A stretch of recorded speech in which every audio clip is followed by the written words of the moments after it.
Oh, this is also very, very curious. So that was my journey, how I got started interacting with salt. Talk about something about your theory about But that is the real beauty of the Quran and the Azam.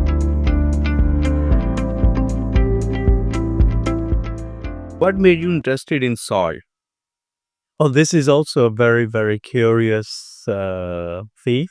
I have a lot of German friends, and I used to cook Indian food for my German friends. And one of these friends, he was a Bhagwani, if you remember the old Bhagwan, and they all had Indian names. Matadan was his name. And just before Christmas, he called me and said, "Oh, there's so much work. Do you want to earn some extra money?" So I said, "Yeah, I've got spare time. What's the situation?" He said, "Come, I'll pick you up." He picked me up, and then we drove to Weiblingen. This is just very close to where I lived at that time. And basically, when I got there, these people were making salt laps. So this is just before Christmas. And then when we were unpacking the boxes, I found in one of the boxes some Urdu writing with a telephone number. So I could not read Urdu. I did not recognize if it was a phone number. And the owner of this company had told us that this salt comes from Poland. So I was thinking maybe there's some poor Pakistani refugee stuck in Poland and he's trying to make contact in Germany. That was my first thought. And anyway, so at Christmas I went to visit my parents and I took them to beautiful salt lamps. But when I presented them to mom and dad, they just started laughing. I said, "Why are you laughing, mom?" She said, "We used to give this salt to our animals in the village, if you remember the old day." And then she described how they would use a bamboo pipe and mix herbs and give it to the animals. So, and she said basically it comes from where we live in Faisalabad, about 200 kilometers north of Pakistan. So that was my journey, how I got started interacting with salt. Right. And how you got the knowledge about salt, its inherent properties, its healing powers. Well, Germany is really also a land of seekers, knowledgeable people, alternative methods. In those days, there used to be a cassette recorders in those days.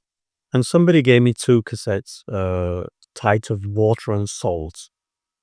So when I was driving around looking for salt, driving around, I would listen to this cassette and it made so much sense.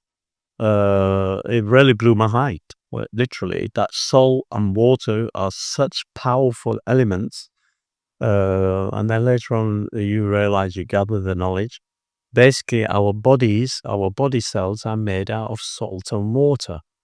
And if these two elements are pure, the healthier the person, the more energetic the person. So that's how I started this. And then in 1987, I came back to Pakistan. My grandmothers were still alive. And, oh, by the way, I'd taken that piece of paper, showed it to my mother. She said, "Oh, it says Muhammad Afzal, and it's the telephone number from Lahore." Okay, so when I came in 87 to Pakistan, I was calling that number, but nobody was answering. So 2 days before I was due to fly back, somebody answered that phone. And I said, "Muhammad Afzal?" He said, "No, that's my brother." I said, "Are you in the salt business?" He said, "No, that's my brother. He works in a factory in Lahore where they make the salt lamps. And if you come, I will take you to that factory."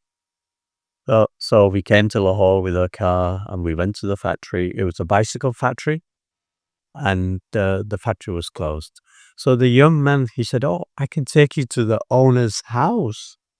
So I said, "Fair enough." He took us to the owner's house. And I told my cousin to go inquire who it is.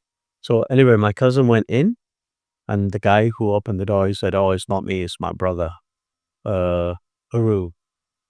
And so his brother on the phone said to him, he said, "Inuit Batala," it means basically, get him to sit down and let me come. I want to know how they found us. Okay, so my cousin, being a shrewd person himself, he said to the guy, "Oh, I forgot my cigarettes in the car. Can I go get my cigarettes?"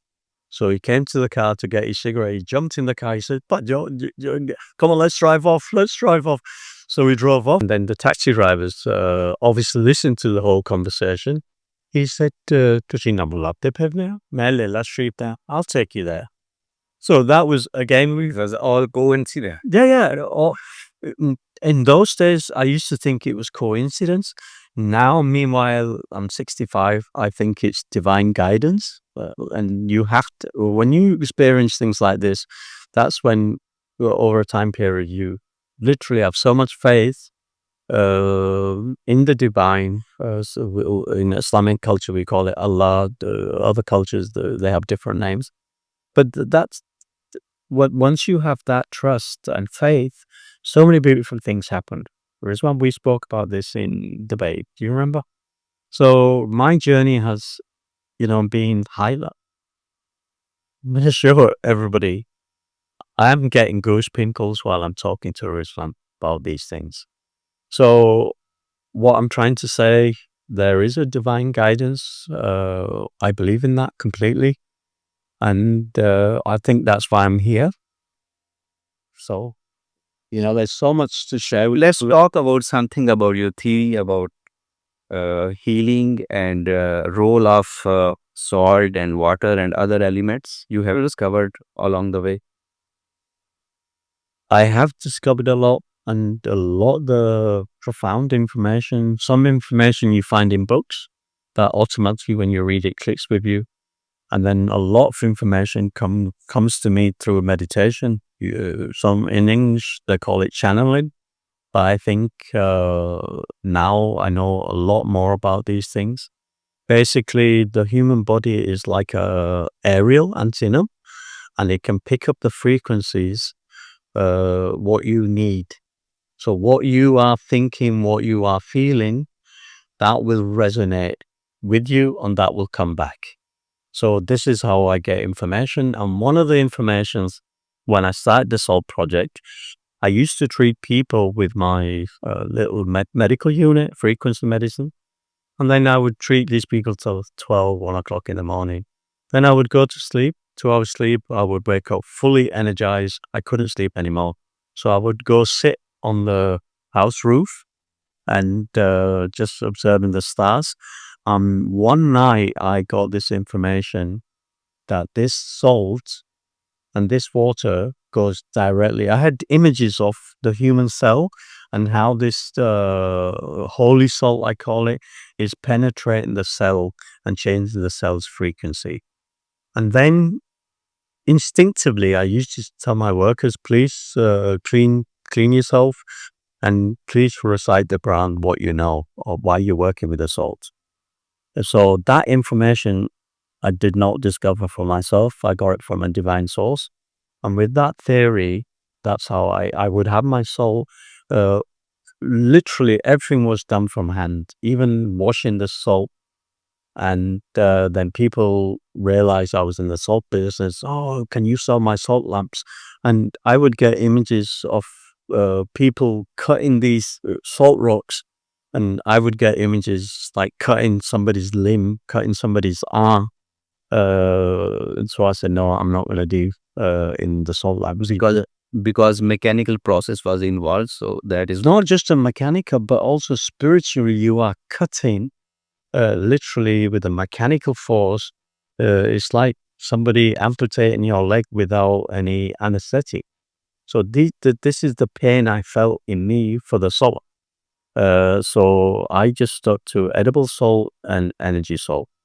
And like I said, Rizwan, we are forced to uh, interact on a higher level, and most people never get beyond the biological level.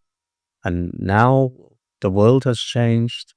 Uh, my life has completely changed. And so basically, what I'm doing now is sharing my knowledge with the world. And it's nothing profound.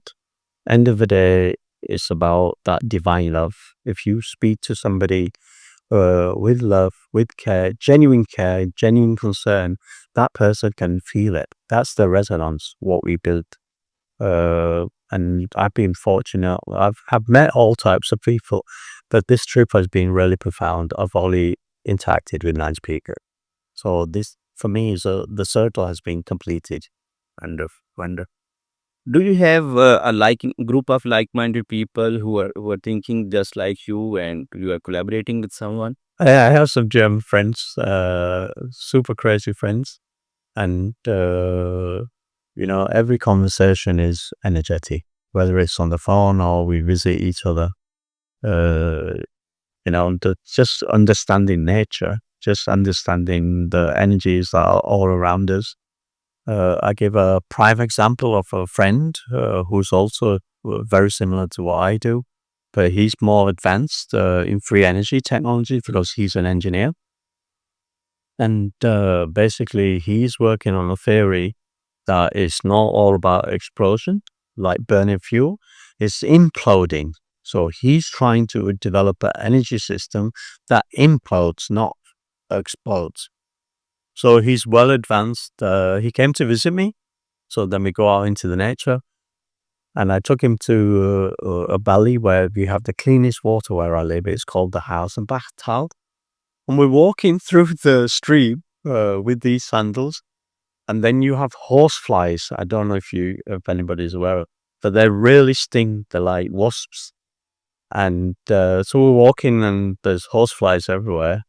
And I got stung a couple of times. He gets stung once. And next time a horsefly comes, he kills it and he eats that horsefly. So then he said to me, now they're only going to get you. So I said, why? And then he explained the theory of frequencies. He said, now I have taken that frequency from the house or horsefly into my mouth. So my body has now generated that frequency. So when other horseflies come, they will leave him alone because the frequency is there and they only attacked me.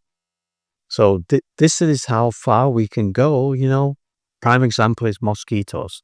We are so brainwashed to think, oh, mosquitoes are horrible little creatures that spread malaria, that disturb the sleep. But if you just eat that mosquito, you've gone into the mosquito frequency. Okay. So, It's all mind-boggling. it is mind-boggling, but these are one-to-one conversations. And does it make sense to you? Does it not make sense to you? This is a decision everybody has to take. But this guy, he lives that life, and then it goes. There's another way to look at things, and perhaps when you use scientific terminology like frequency, Mhm. so what we have learned through our education, we have a certain idea about frequency. Exactly. So that's why I think we cannot correlate it with your theory and what you are saying. Maybe what you are saying. Maybe you can invent a new terminologies that cannot mingle with our existing knowledge. Mhm. Because frequency, we know frequency is a terminology from physics. Exactly. Exactly. Modern physics, in biophysics. Now we have quantum physics. And the beautiful thing now, what's happening in the world, the instruments are being are developing so fast that we can literally measure frequencies, the wavelengths. So a prime example, what I've experienced for myself, when I came as a child to Pakistan, first time I came back I was 10 years old. In the villages, there was no electricity. So in the morning, we would hear the morning azan, and it was such a silent, beautiful awakening, like really a soft alarm clock. Now there's modern alarm clocks with birds singing. So it was that waking up when, even though I didn't know anything about religion at 10, I would get up and I would go with my cousins to the mosque to read the mass. So that for me is frequency. That's how Islam spread. It was not with a sword, it was with the azan. because they cleared the space, they brought the people into a divine frequency. And people don't talk about this. They don't want to talk about this, but that is the real beauty of the Quran and the Azam. So uh, now in the modern days, you come back a few years later, 87, every little village has 5, 6 mosques. They've all got the loudest sound system, and people don't get up and they don't go to the mosque because that's a digital signal. We are analog human beings. So Human beings are analog. yes, yes. So basically, a digital signal is rectangular, and the analog is always a wave. So that's why that digital signal doesn't resonate with us anymore. Right. So that's one way. I see these things because I move between different cultures, and for me, it's always about looking at the the, the conscious beauty in every culture. Like in the Western world, we have the church bells, and these church bells were always made to a certain frequency. And in the old days, in the medieval times, they were always in the city wall. So every tower had a bell, every church had a bell. And it goes as far to say, because in the old days, now in our culture, we have spirits, jinns, all these things. These things exist in the Western world as well, but they have different names. So the church bells were basically used to clean the town space from these spirits.